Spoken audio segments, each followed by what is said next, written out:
Boa noite, meu nome é Camila Marins, eu sou jornalista da FICENG, Federação Interestadual de Sindicatos de Engenheiros. Hoje nós vamos falar sobre a medida provisória que privatiza a Eletrobras. No momento ainda de pandemia, o governo federal encaminhou uma medida provisória para o Congresso Nacional que permite a privatização do setor elétrico brasileiro.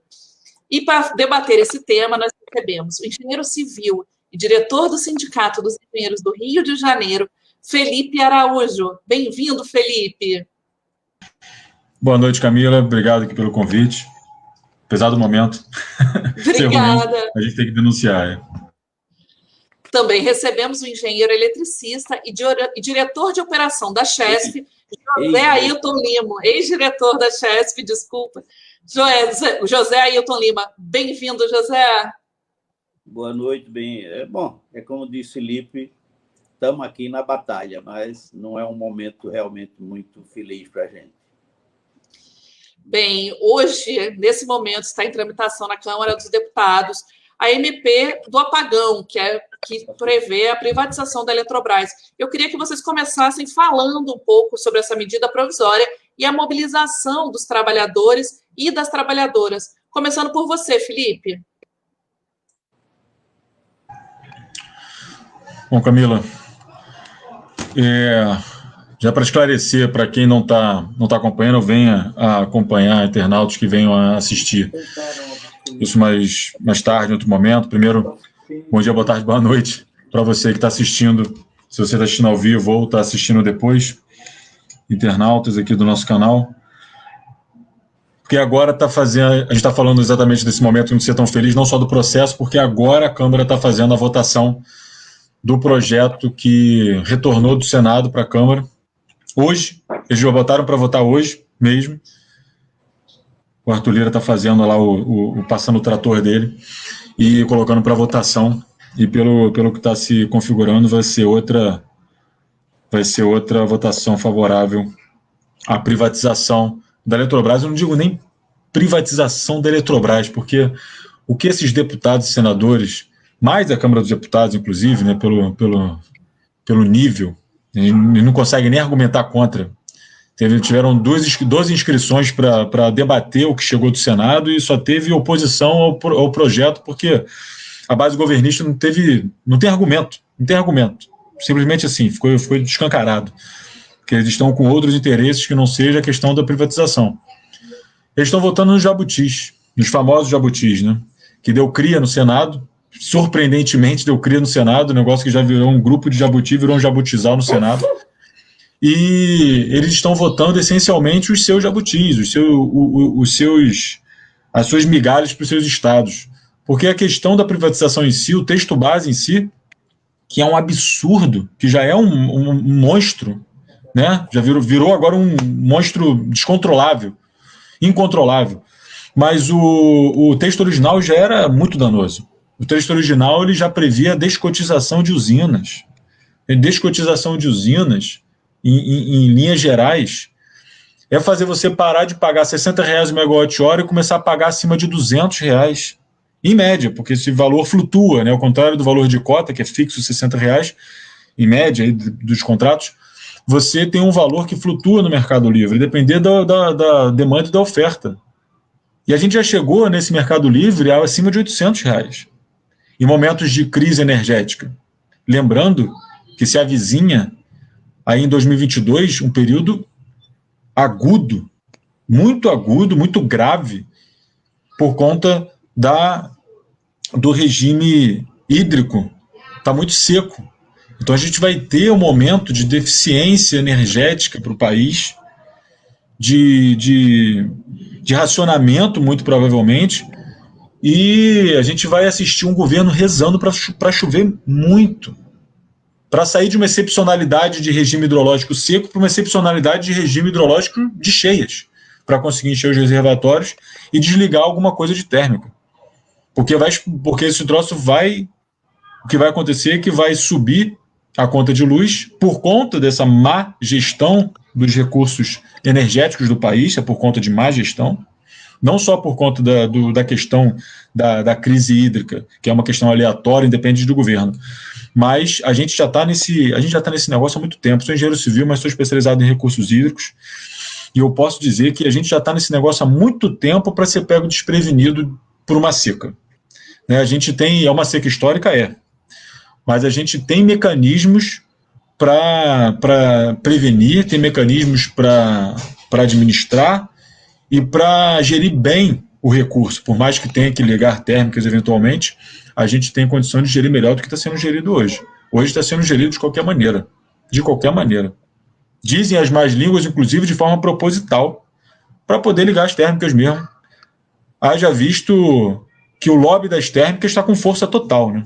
O maior jabuti do jabutizal da medida provisória que privatiza a Eletrobras é exatamente a inserção de 6 gigawatts de térmica. Térmicas a gás. Térmicas a gás, inclusive, que vale lembrar, é a terceira vez que esse jabuti aparece para o Congresso Nacional e agora está passando. Mas da primeira vez falhou. Me fala em memória aqui qual é o projeto de lei nesse momento. O segundo projeto de lei foi o Marco do Gás, Marco do Setor do Gás. Apareceu exatamente esse jabuti de inserção de obrigação de instalações de térmicas em locais completamente malucos. E agora está voltando na MP de privatização da Eletrobras. E agora eles conseguiram meter o jabuti e está indo para frente. É o lobby das térmicas. Então, se é verdade ou não sei, mas que tem cheiro de fumaça nessa história, tem. Como muitas outras questões, né? A gente tem essa questão do texto base. Diz o governo que vai baixar a conta de luz. E vejam bem, quando o governo diz que vai baixar a conta de luz e diz que mostrou os cálculos, deixa eu só fazer uma legenda para todos que não estão acompanhando a pauta. O governo não apresentou um estudo técnico sequer. Vejam o absurdo. Para você que se formou em engenharia como eu, vejam o absurdo. O governo está usando da autoridade que tem, as pessoas que estão nos cargos públicos estão usando da autoridade que tem para falar qualquer coisa, sem fazer conta. Eles estão colocando um projeto de privatização da maior empresa de energia elétrica da América Latina, sem uma memória de cálculo, gente, sem um estudo técnico, sem premissa, sem fórmula, sem nada. A gente passou pela Câmara dos Deputados sem nada. Quando chegou no Senado, faltando já 30 dias para a caducidade, por pressão dos senadores, porque lá ficou bem dividido, vocês podem ver que a gente conseguiu chegar a quase vencer aquela briga lá. Foram 3 votos de diferença, 3 votos que viraram na madrugada de quarta-feira por senadores que venderam seus votos por seus jabutis. E aí ainda falaram no voto que foi por causa do jabuti, que foi mais ridículo ainda, mais vergonhoso ainda. Então a gente chegou no Senado e aí o Ministério de Minas e Energia apresentou lá um estudo, entre aspas, que na verdade é um conjunto, um apanhado de tabelas com números estáticos. Se você clicar na tabela lá, é uma imagem, você não clica e vê qual é a fórmula, não tem premissas claras de cálculo, não tem estudo, não tem memorial de cálculo daquilo, não tem absolutamente nada. É, de novo, acredita em mim porque eu sou um agente público com fé pública nesse momento, porque me deram o cargo, e você acredita em mim, por favor, porque eu estou dizendo. La garantia sou eu. É isso, esse grau de absurdo, de amadorismo nas coxas que está se fazendo hoje política pública no Brasil. Com a maior empresa de energia, repito, com a maior empresa de energia elétrica da América Latina. Uma empresa que não precisava lucrar, porque é uma empresa pública e, portanto, a obrigação dela, como empresa pública estratégica, é isso. É bom ficar claro na cabeça das pessoas que a nossa obrigação como empresa pública estratégica é gerar riqueza para a nação brasileira. Riqueza para a nação brasileira. Não necessariamente essa riqueza vai se traduzir em resultados financeiros no caixa da nossa empresa. Ela pode se traduzir em aumento de atividade econômica nas cidades de entorno de empreendimento, por exemplo. Isso está totalmente fora do nosso balanço. Como irrigação de soja, que é o caso lá perto da usina de Batalha. A gente tem uma hidrelétrica importantíssima, que é o aproveitamento dos múltiplos de Manso, no próprio nome do empreendimento. Não é uma coisa estranha a geração elétrica, a geração de energia elétrica, aproveitamentos múltiplos de manso. O principal objetivo dele é ofertar uma gama de serviços e possibilidades para a sociedade naquele entorno. E o faz. E isso tudo não é traduzido no resultado financeiro do empreendimento aproveitamentos múltiplos de manso. Mas a gente gera riqueza para toda aquela região, ou seja, riqueza para a nação brasileira. É isso que significa ter uma empresa estratégica e estatal. Então as pessoas não podem ficar fazendo avaliação da empresa como se ela fosse uma empresa privada, porque ela vai dar sempre errado esse cálculo. Vai dar sempre errado essa análise. É uma análise equivocada, um erro crasso de análise de empreendimentos. Mas ainda que fosse, nos últimos 3 anos, a gente lucrou 30 bilhões. A gente tem 15 bilhões em caixa, neste momento. E a gente não investe porque existe uma ordem administrativa para não entrar em leilão. E quando entra em leilão, entra para perder. É essa situação que está se encontrando agora, porque senão o governo perde a narrativa dele. Isso aconteceu, gente, na década de 90. E eu gostaria de fazer um paralelo agora com a década de 90, que é claro que existem outras questões, como o evento aleatório da seca histórica, mas existem outras coisas que são aquelas que o governo escolhe fazer para destruir a empresa, para criar um cenário, uma narrativa, para ele mesmo dizer que tem que vender a empresa, que se repete.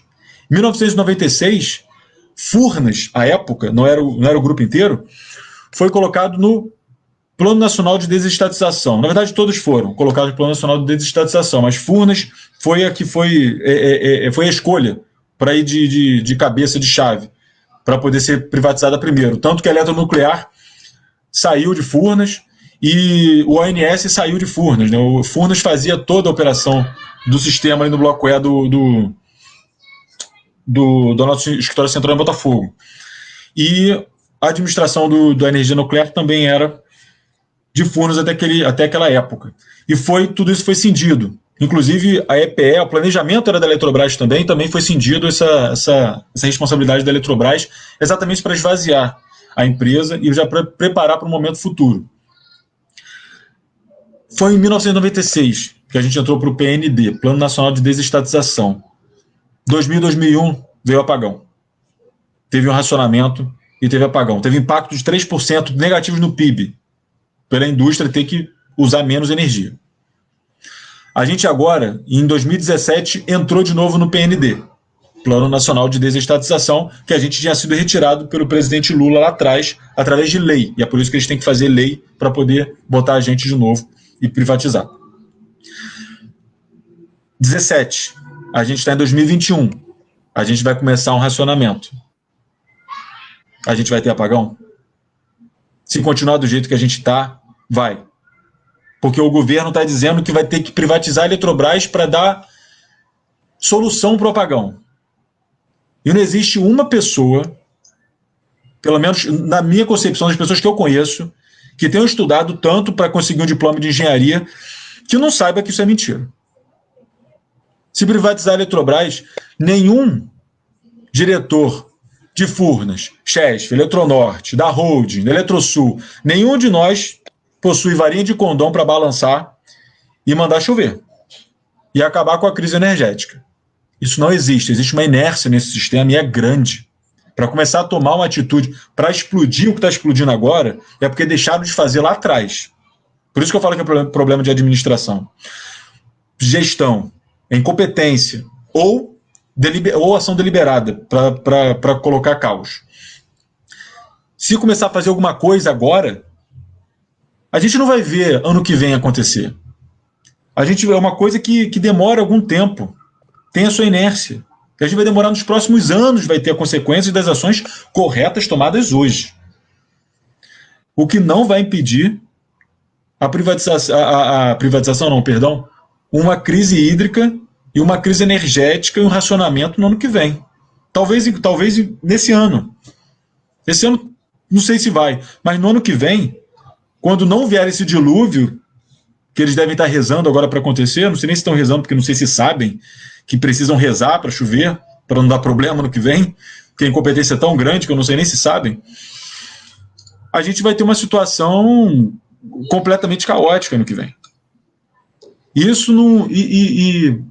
recursos hídricos e setor elétrico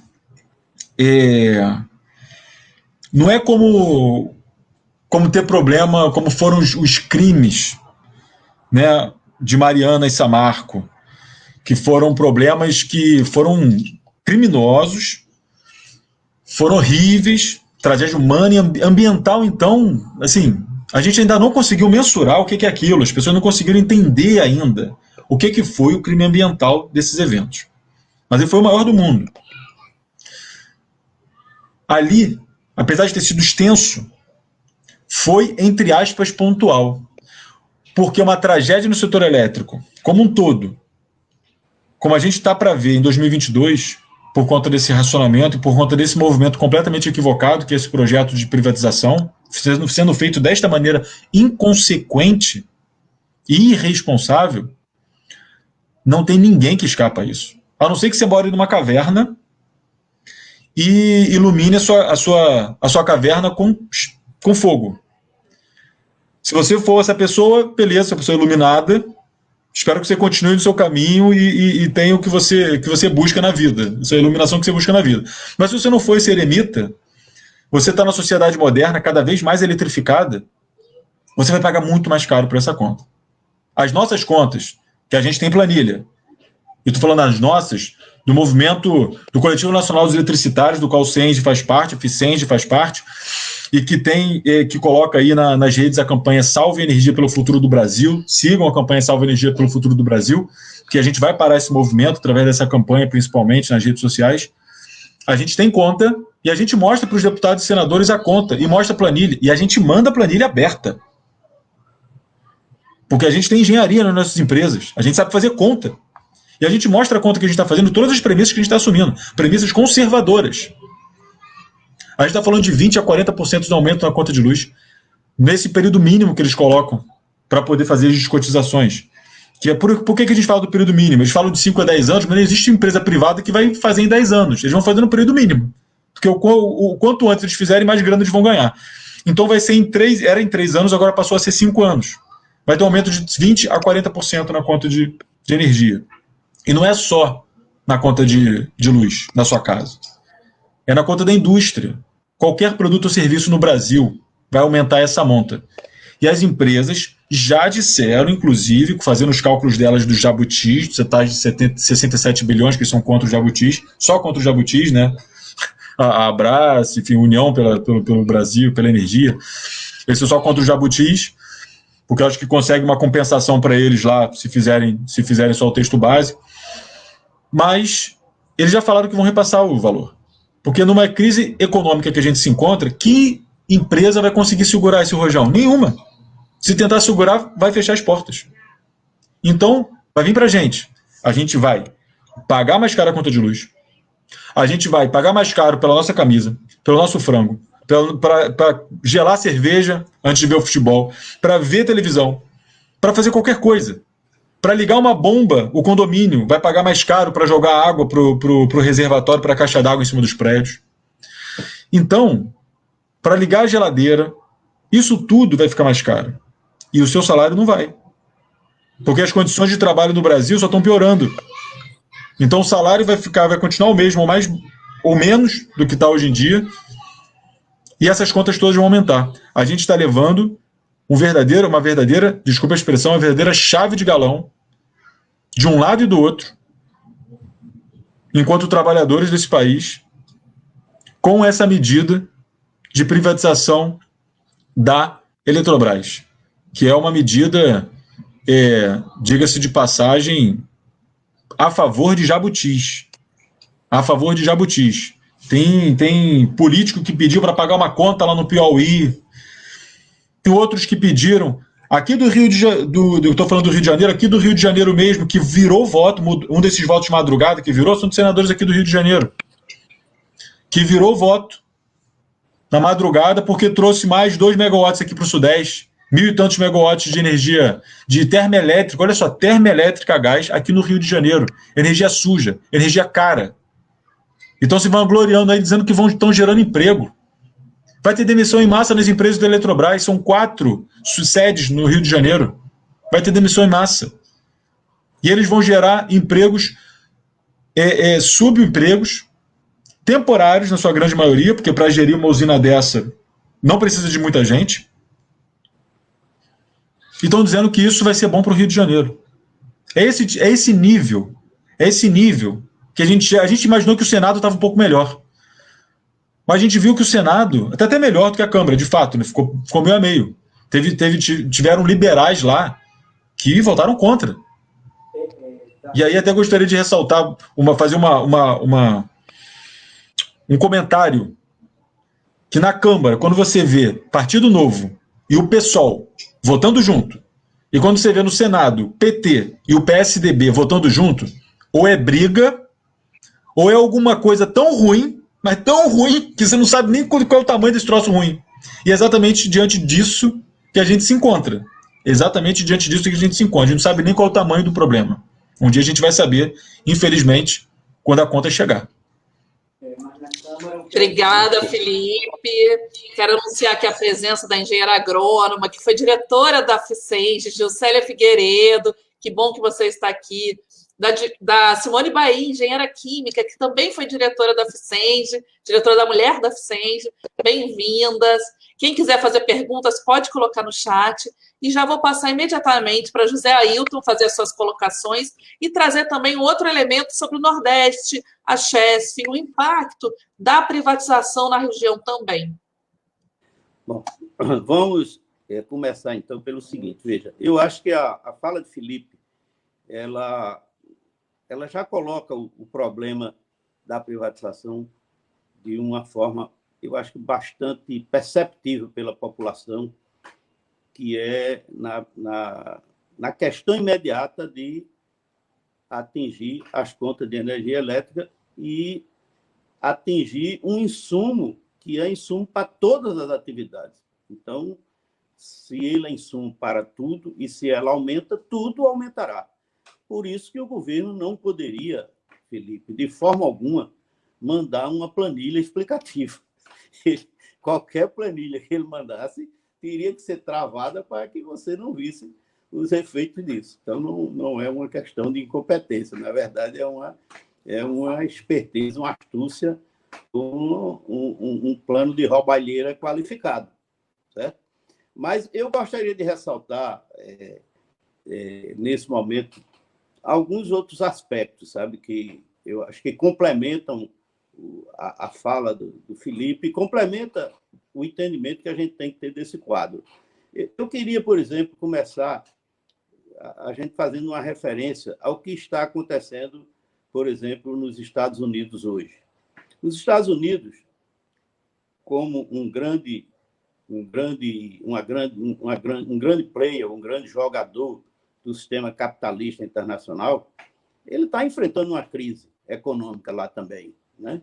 Os níveis de concentração de renda são grandes, a miséria, a pobreza, o abandono e o desemprego está altíssimo nos Estados Unidos.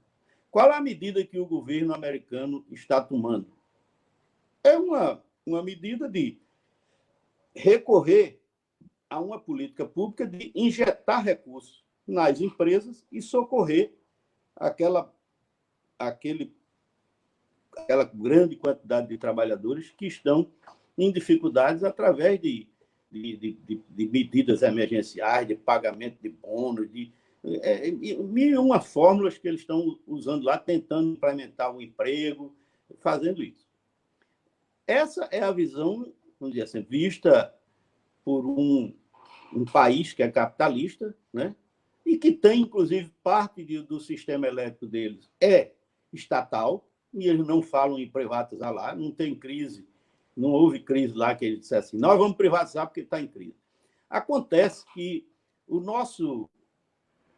nossas elites, as nossas elites dominantes, financeiras, políticas, principalmente essas duas que comandam os rumos da economia do país, elas têm uma outra compreensão de como deve resolver uma crise. E, neste momento, a compreensão delas é a seguinte: nós vamos resolver a crise do Brasil fazendo uma aplicação de um programa ultraliberal. Ou seja, tudo no Brasil terá que ser pago. Tudo. Tudo será privatizado. Todos os serviços serão disponíveis para a população, mas ela terá que pagar por ele. Esse é um modelo que nem os americanos, nem os europeus, né, que são os grã-mestres do capitalismo, eles seguem assim tão cegamente. Mas aqui a gente está seguindo. E a questão da energia elétrica já era um desejo antigo.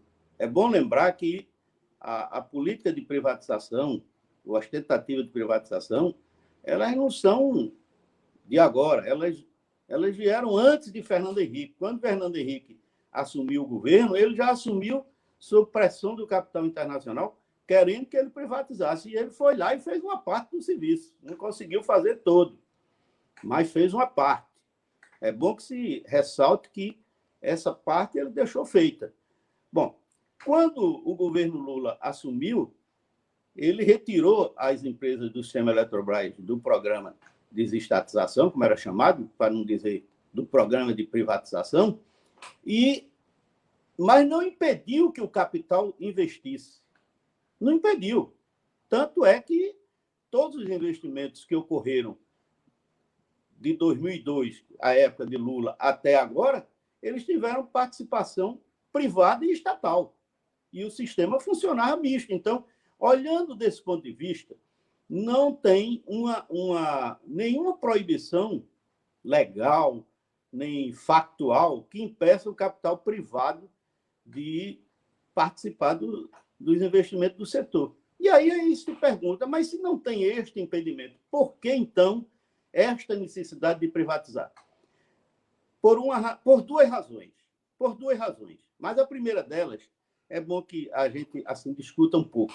Em 2012, quando a presidenta Dilma baixou uma medida provisória 579, que, inclusive, foi motivo de grandes debates no setor elétrico, porque ela criava as cotas, na verdade, o que a presidenta Dilma estava fazendo ali era o seguinte: ela estava tirando da tarifa de energia elétrica aquela parte das usinas, dos investimentos, das usinas e linhas, dos investimentos que já tinham sido amortizados. E a razão lógica disso era: se a população já pagou por esse investimento, ela não deve pagar de novo, ou pagar ad eterno. Ou seja, uma usina, por exemplo, como Paulo Afonso, que tem 70 anos, ela já foi amortizada há mais de 30. No entanto, com esta medida que foi aprovada agora, com a lei que se transformou agora, acabou de ser aprovada, inclusive, lá na Câmara, ela vai fazer o seguinte: ela vai desmanchar. Na verdade, era todo o objetivo, desde o início desta lei, era desmanchar o que foi feito em 2012. Por quê? Porque em 2012, a medida 579, que se transformou na Lei 12.783, ela, na verdade, era uma cunha para as empresas capitalistas privadas.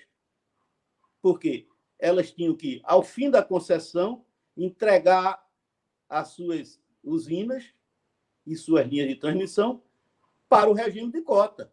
E elas não aceitavam isso. No bojo dessa transformação, elas vão conseguir algo mais, que é, no momento em que o sistema financeiro internacional está em crise, né, está em dificuldades, tem concentração de capitais, tem gente ganhando dinheiro, pouca gente ganhando muito dinheiro no mundo, mas não é muita gente, não. O sistema em si está numa crise grande. Então, o setor elétrico é uma espécie de avenida que abriu-se para o capital internacional. Eles vêm, pegam a empresa já pronta e vão, a partir da efetivação da privatização, eles vão colher lucros exorbitantes. Então, o que Felipe dizia sobre a questão do lucro das empresas, né? Você vai começar a ter de novo, né, aquele velho discurso que as ações da Petrobras dispararam na Bolsa, as ações,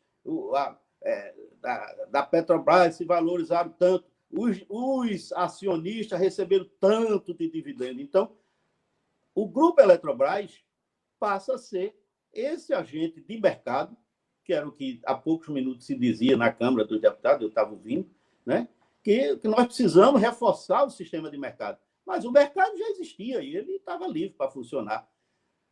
Mas o que não estava livre era esta captura exorbitante, expoliativa de uma parcela da economia popular. Certo? Então, esse é um ponto que precisa ficar muito bem entendido pela população. Por quê? Porque isso tem desdobramentos e sérios.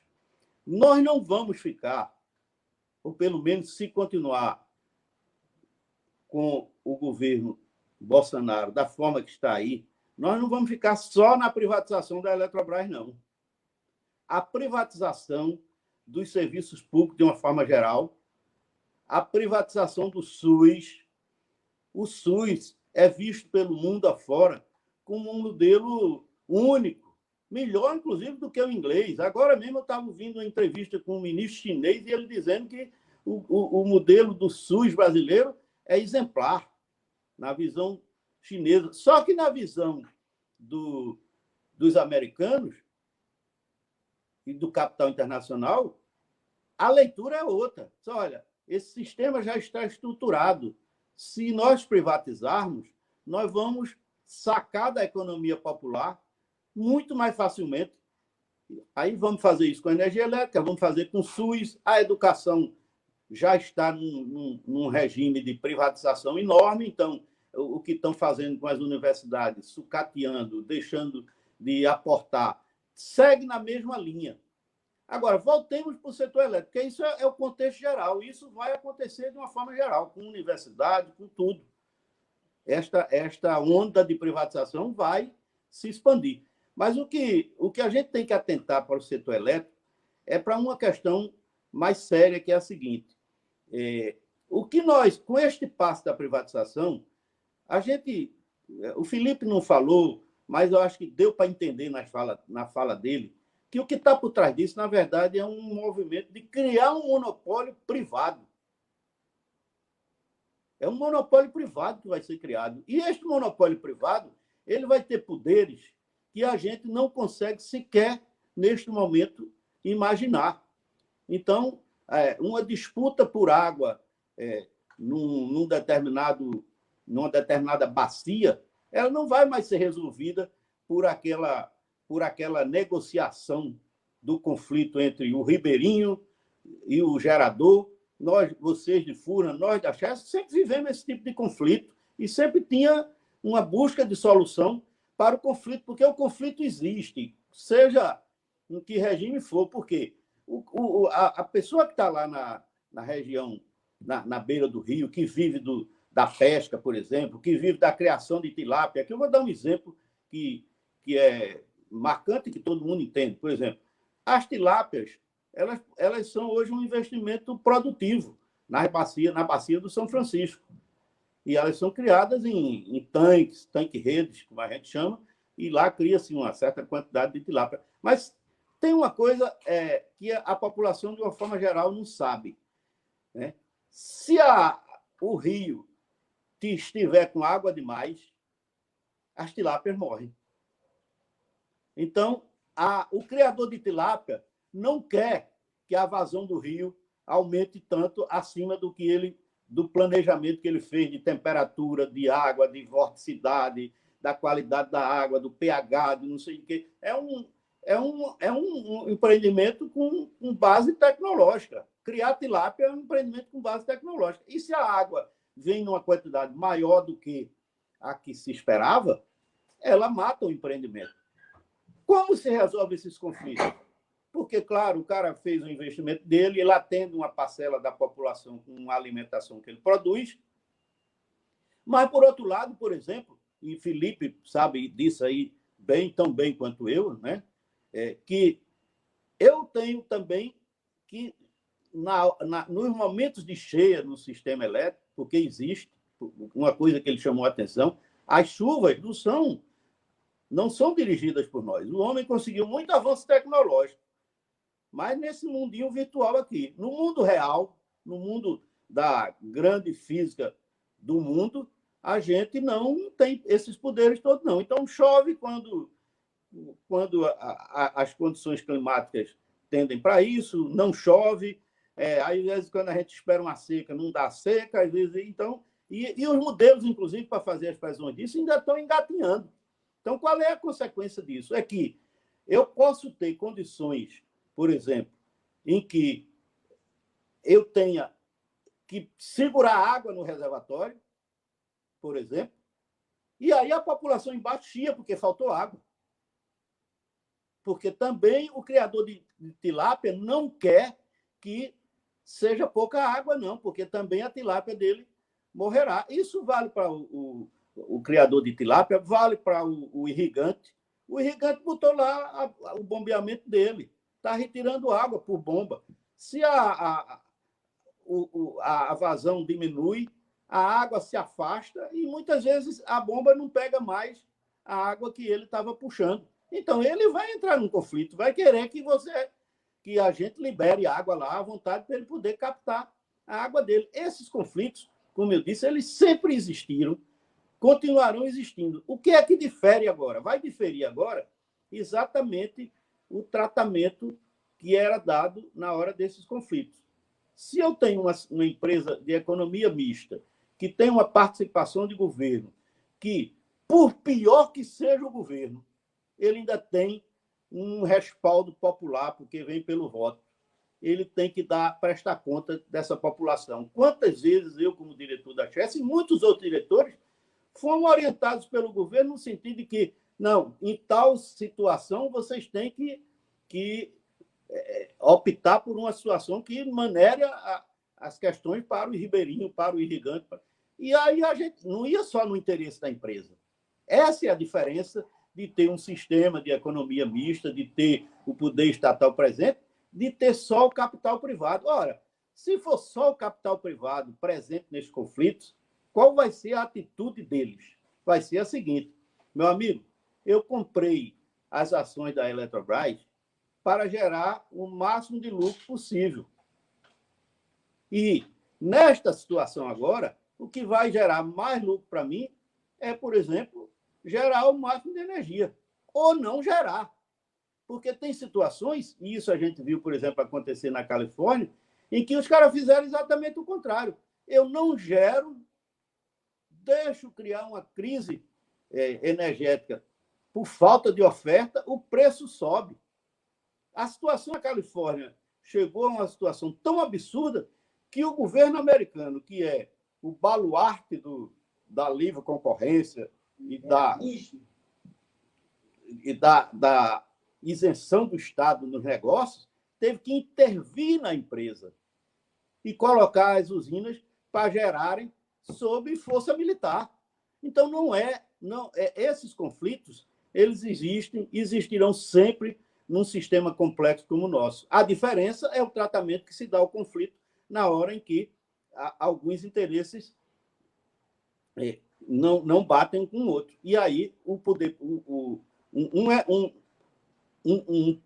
uma empresa só dominando tudo e visando o lucro, a resposta já está clara qual será. Não tem mediação de conflito, não tem negociação.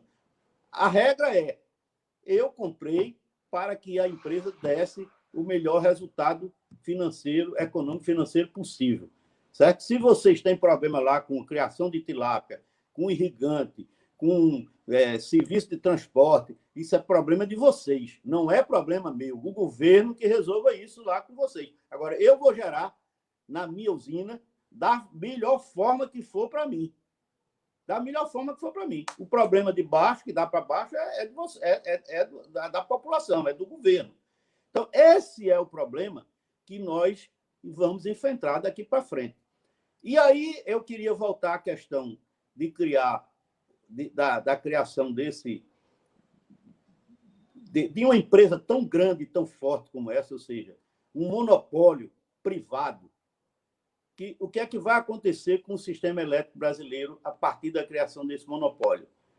Todas essas pequenas empresas de geração de eólica, de solar, disso, daquilo, que hoje flutuam no setor elétrico, são mais de 1.200 e poucos agentes, elas vão ser tragadas pelo grande sistema. É do movimento do capital. O capital vai se fortalecer e vai retirar todos os pequenos da jogada para ter o controle total do jogo. Então, nós estamos entrando numa fase de um avanço da hegemonia do capital tão grande e tão avassalador que é difícil fazer previsões aqui. Mas uma coisa é certa, não são previsões boas. E a gente está num regime assim, em pleno voo da aplicação de um regime ultraliberal. Ou seja, nós vamos para aquela regra do faroeste americano. Tudo é livre, vale a força do mais forte. Se você quiser, você vai pagar. Se você não pode pagar, você não terá. E como também a assistência social está sendo suprimida, os mais vulneráveis ficarão fora desse jogo. Era isso que eu tinha para colocar neste momento. Muito obrigada, José Ailton. Quero anunciar também a presença aqui de Eleonora Márcia, muito bem-vinda, que é da Federação Nacional dos Arquitetos, Heloísa Moraes, que é do Sindicato dos Engenheiros de Pernambuco e também do Coletivo de Mulheres da FICENGE, Fernando Jogaib, que é o nosso diretor de negociação coletiva aqui da FICENGE, está aqui falando também das ações da campanha Salve Energia, do Coletivo Nacional dos Eletricitários. Maria Helena Xavier Mendes também está por aqui. Elaine Santana, que é a vice-presidente aqui da FICENGE, primeira mulher vice-presidente na FICENGE. Muito obrigada pela presença de todos vocês. E temos uma pergunta para vocês, que é da Gilcélia Figueiredo, que é engenheira agrônoma, e foi diretora da FICENGE e também foi presidente do CREA Paraíba. Vocês acham que conseguimos passar para a população os prejuízos advindos com a privatização da Eletrobras? E aí tem um comentário aqui do Jogaib, que vocês podem incorporar também. Não esqueçamos que no início dos tempos esse insumo já existia na terra e, portanto, é do povo. Eletrobras é nossa. E um outro comentário que tem a ver um pouco com a fala do José Ailton, que fala desse desmonte do Estado, é sobre a privatização dos conselhos profissionais, com a PEC 108. Também está aqui presente Gilmar Dias Marinho. E queria que vocês falassem também, principalmente você, Felipe, que está nessa campanha de Salve a Energia, falasse um pouco mais da agenda de lutas e mobilização que o movimento tem preparado e a participação dos sindicatos também. Tá. Começo eu? Zé, tu começo eu ou você? Pode, vocês escolhem, fiquem à vontade. Felipe. Vou falar primeiro dessa complexidade do nosso sistema. Isso é uma das nossas maiores barreiras que a gente tem conseguido passar um pouco nesses últimos tempos, mas que é muito difícil, porque a gente não é um sistema, não é uma padaria, não é uma coisa muito, muito fácil de entender. É um sistema complexo economicamente, é complexo politicamente, é complexo socialmente, é complexo ambientalmente e é complexo geopoliticamente. É por isso que a gente defende que somente o Estado consegue pacificar isso. Ainda mais num sistema em que a gente tem hidroeletricidade e que todos os estudos, unanimemente, de forma unânime, diz que o maior, conforme o sistema, a hidrelétrica vai ficando cada vez mais antiga, agrava-se os conflitos pela água. E isso, como o Zé Ailton acabou de colocar aqui, é exatamente isso que a gente observa no dia a dia das nossas empresas. São esses conflitos pela água que a gente vai dirimindo e aprendendo a administrar ao longo do tempo e das nossas empresas. Em relação à questão do Salve a Energia, a gente está no momento que a gente está fazendo tuitaço de manhã, a gente está fazendo um movimento muito intenso nas redes, por conta da crise sanitária, né? A gente está fazendo movimentos nas redes muito fortes, com grupos de WhatsApp por estado. A gente está fazendo tuitaço às 9 e às 14 horas, praticamente todos os dias, nas últimas semanas. Hoje a gente fez de novo. E a gente sempre manda o comando dos tuitaços, saem pelas nossas redes sociais. Então, a gente está presente no Instagram, está presente no Twitter, está presente no Facebook. Estamos também nesses grupos, como eu disse, organizados por estado, no WhatsApp. E a gente também está saindo às ruas, está fazendo convocações às ruas, os sindicatos, aí principalmente através dos sindicatos, no dia 29 de março, e no dia de maio, e no dia 19, agora 19J, nós também estivemos na rua colocando nossa pauta. E estaremos também nas ruas nos movimentos seguintes, colocando e articulando com cada vez mais movimentos sociais, está conseguindo agregar cada vez mais movimentos sociais para a nossa pauta. Isso é muito importante, isso é muito bom de ver, porque seguindo aí como está seguindo no Congresso, a gente vai ter que manter essa pauta viva, de forma a manter pressão nas nossas ações jurídicas e fazer com que o processo de operacionalização dessa diluição de capital, que é uma forma de privatização que eles inventaram, ela não se concretize durante o mandato atual do presidente da República. Então, a nossa luta agora, ela, por enquanto, é de barrar. Se não conseguir barrar a autorização, que não é uma obrigação de privatização, é uma autorização para privatização. Então, depois ainda há margem para a gente interromper a operacionalização e tirar a gente do PND de novo, como foi feito no primeiro mandato aí em 2013.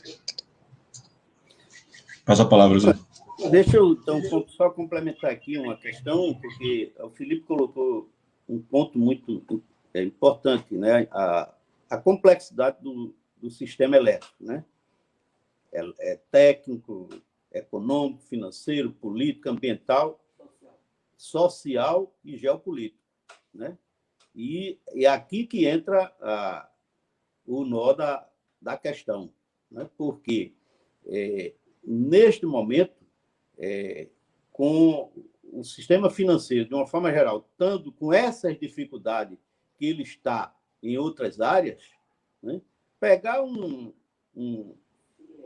filé, vamos dizer assim, como esse, é a faca e o queijo, como diz o mineiro, né? É a faca e o queijo na mão. Então, é muito difícil a gente fazer a população entender isso. Eu acompanho o esforço da FICENG, dos sindicatos, principalmente aqui do Sindicato de Engenharia de Pernambuco, do Sindicato dos Eletricitários, o esforço de tentar mostrar à população o que isso representa, mas vocês vão me convir que é muito distante para o cidadão comum. O cidadão comum, para ele, é o seguinte: eu chego em casa, ligo o interruptor, a luz acende. Aí ele vai começar a sentir quando isso que o Felipe está dizendo. Mas agora eu vou ter que ter cuidado, porque a luzinha acesa mais no quarto vai ficar mais clara. A cervejinha gelada vai ficar mais cara, né? Então, essa narrativa, ele não consegue, a gente não consegue transmiti-la com antecedência, infelizmente. A gente só consegue quando o pessoal sente na conta de luz, né? Aí entra uma questão importantíssima neste debate, que era o seguinte: eu vi aqui na Assembleia Legislativa de Pernambuco um debate em que um dos deputados dizia que o problema deste processo era que o governo não tinha colocado bastante transparência e que ele queria vender a Eletrobras muito barata. E aí eu rebati essa questão dizendo o seguinte: olha, pessoal, não é uma questão de vender muito barato. Como é que você calcula o preço da soberania? Como é que você calcula? Como é que você calcula o poder de um monopólio? Qual é a equação matemática que a gente vai usar para calcular o poder de um monopólio privado que vai controlar tudo? E da soberania nacional, e da definição de políticas energéticas que atendam aos interesses da população, e da pesquisa no nosso CEPEL, no Centro de Estudos e Pesquisas Elétricas. Não existe preço para isso. Não existe. Não é uma questão de preço. dizer, estão vendendo a troco de banana. Não estão, não é só que estão vendendo a troco de banana, é muito mais sério. Nós estamos, neste momento, o Congresso Nacional entregou a soberania, parte da soberania nacional, e parte importante, não tem soberania nacional em nenhum país do mundo em que ele não controle os seus recursos energéticos. Uma pessoa que está ouvindo aí disse, olha, esse recurso eles já existiam e a Eletrobras é nossa. É verdade. Esse recurso já existia e a Eletrobras foi criada, inclusive, por uma vontade nacional. Por quê? Porque antes de criar a Eletrobras, o sistema era privado antes e era internacional. E deixaram as cidades brasileiras ir para os apagões. Quando a Eletrobras foi criada, quando a Chess foi criada, antes da Eletrobras, a gente vivia em regime de apagão constante. Nem tinha energia. 10 horas da noite desligava tudo. Por quê? Porque as empresas canadenses, as empresas inglesas, as empresas americanas que controlavam a energia elétrica não tinham interesse em fazer investimento. Quando o governo descobriu, à época, que só tinha um jeito da gente fazer este Brasil avançar um pouco, tinha que ter energia elétrica com fontes próprias, explorada aqui, com capital nacional, aí a gente desenvolver uma outra política. Agora que está pronto, é fácil pegar isso de novo, transferir para o capital privado, e aí este crime de transferência da soberania nacional não tem perdão para o Congresso Nacional, nem para o Senado, nem para a Câmara. E eu não tenho ilusão com a votação do Senado, viu, Felipe? A votação do Senado, a maioria daqueles senadores lá eram todos favoráveis à privatização. Eles ficaram discutindo os jabutis. Mas quando foi na hora de confrontar mesmo, quando fosse na hora de confrontar com a privatização, a maioria deles, e não ia ser só por 3 votos, 5, como a gente, ia ser favorável em peso à privatização, porque a nossa elite política e econômica está imbuída deste pensamento. Ela acha que nós vamos construir um Brasil apoiado numa política ultraliberal tipo faroeste. Tipo faroeste. Quem for mais forte ganha a briga. Quem for mais forte, leva. Quem for mais fraco é porque não tem lugar para os fracos. Não tem lugar para os fracos. Então, essa inclusive, é o discurso diário do presidente. O presidente da República diz isso diariamente. Você não pode enfrentar a pandemia como maricas. Ou está dizendo o quê? Se você é fraco, é porque não cabe você aqui, tem que morrer mesmo. Então, é esta política que está sendo posta, neste momento, em jogo. E o nosso Congresso não tem perdão para isso, não. Não tem perdão. É crime de lesa pátria, é crime contra a soberania nacional, é crime contra a economia popular. Perfeito. Muito obrigada, José Ailton. Registro a presença também do presidente da Ficende, o engenheiro eletricista Roberto Freire, que parabeniza os companheiros aqui pelo nível do debate.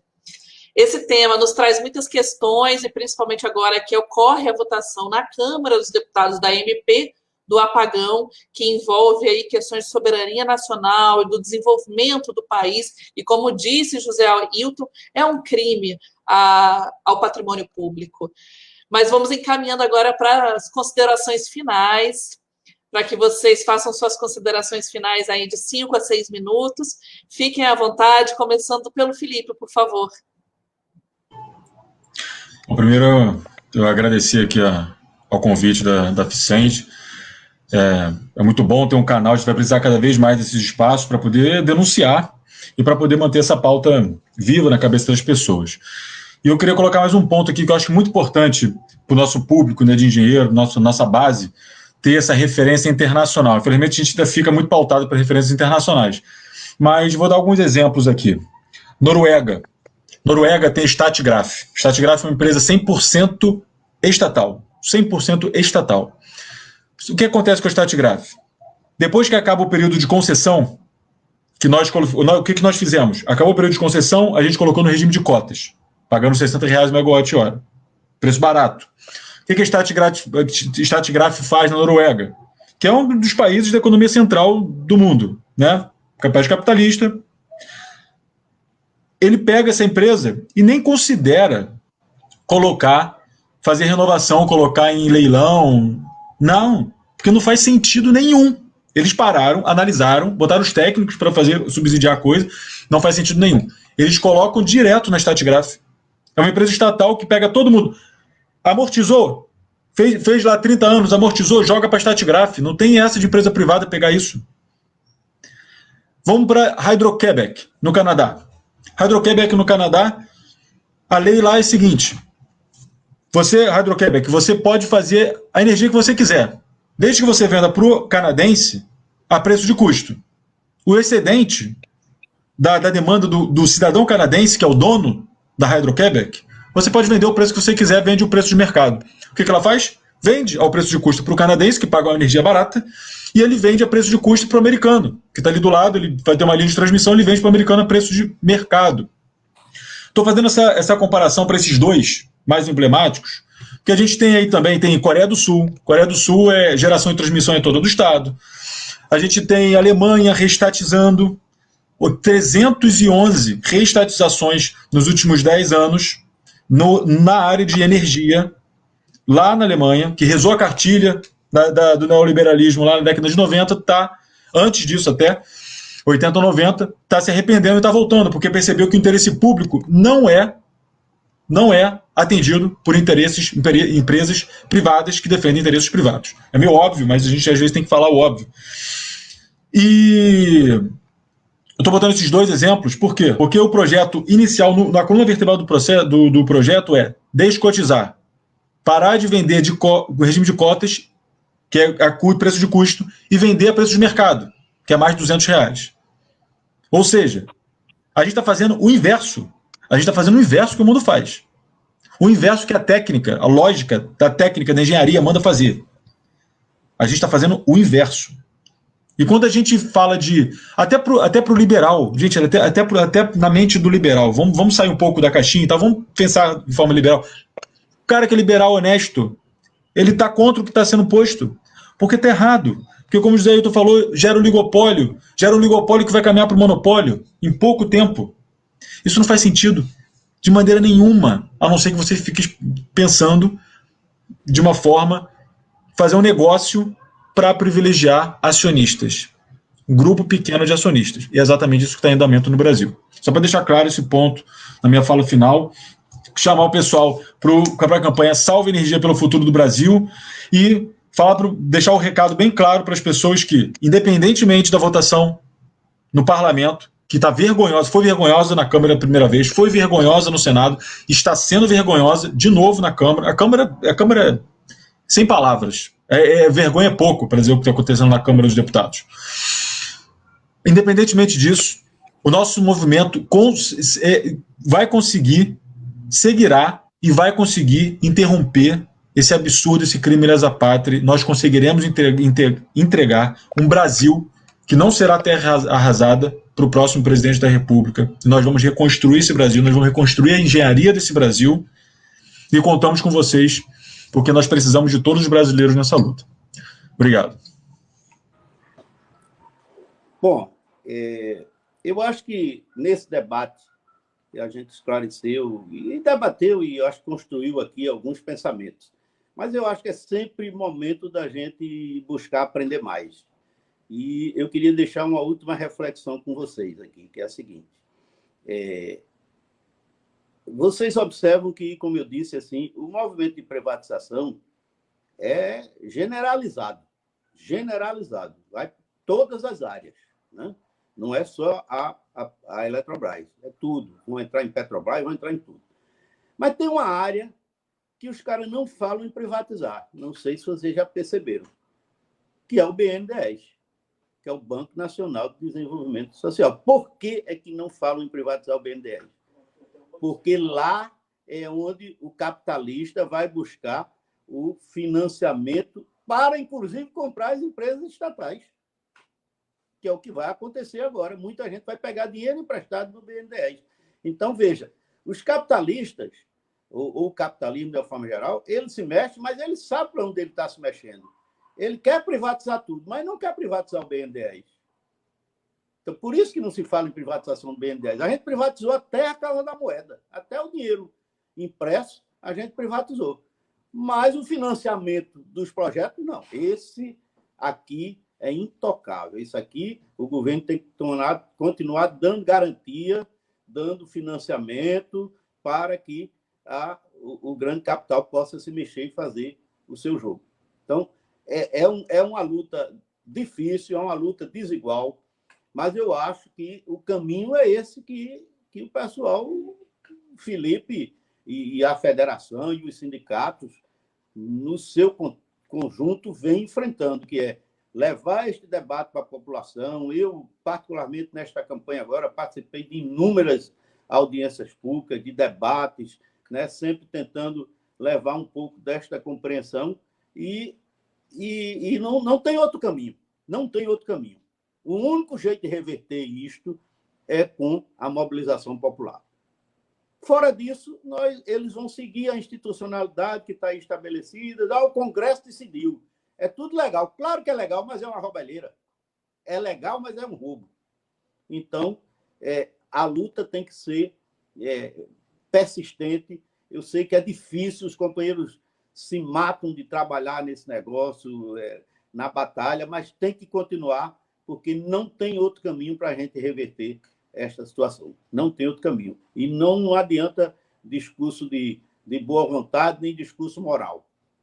Eu costumo dizer, brincando assim, olha, você chegar e vir com esse discurso contra a privatização, é mesmo que chegar com um assaltante, está com um revólver na mão, na sua frente, e dizer, não, por favor, não me assalte não, que esse dinheiro aqui eu vou fazer a feira. O cara vai, eu também quero fazer a feira com o seu dinheiro. E aí não tem negociação neste negócio aqui, é um conflito direto entre os interesses do capital e os interesses do povo. Não é nem só dos trabalhadores, aqui vai além, porque é o interesse da população de uma forma geral, fazendo isso que a gente discutiu aqui, quebrando a soberania, lesando a pátria, levando nossa riqueza, fazendo tudo. O povo é que tem que reagir. E aí a gente tem que continuar nessa luta. Eu agradeço a atenção e espero que a gente consiga reverter essa situação na luta. Muito obrigada, José Ailton e Felipe, pela disposição de contribuírem no debate nesse momento tão difícil que a população brasileira passa com o desmonte do Estado brasileiro que agora atinge a Eletrobras. Lembrando a todas as pessoas que nos assistem para acompanhar as redes da Ficenge, acompanhem também as redes do Salve a Energia, que é uma conta que traz mobilização social e sindical em favor da energia elétrica pública e do povo. Muito obrigada a todos vocês, estejam atentos às nossas redes e nos nossos próximos programas. Uma boa noite. Obrigado, boa noite. Boa noite.